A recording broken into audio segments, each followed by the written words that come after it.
It's Saturday, December 17th, 2016, about 4 o'clock in the afternoon. And this is what the kitchen looks like. The outdoor kitchen, that is. Let's go inside and take a look at the other stuff.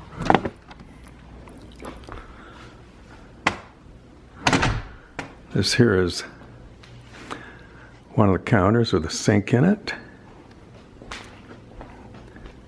And over here we have a gas range.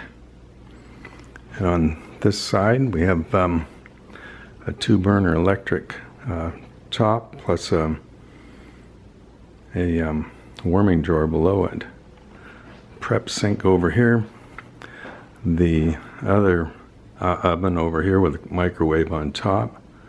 And last but not least, the refrigerator is way over there. A refrigerator and a freezer. And over in here we have pantry.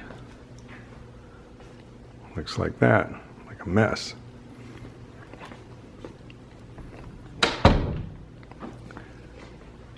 And that is essentially what the kitchen looks like. There is a eating bar in this area here, and over here there is kitchen, a nook for eating as well. And if you go 180 degrees from here is the dining room right through there.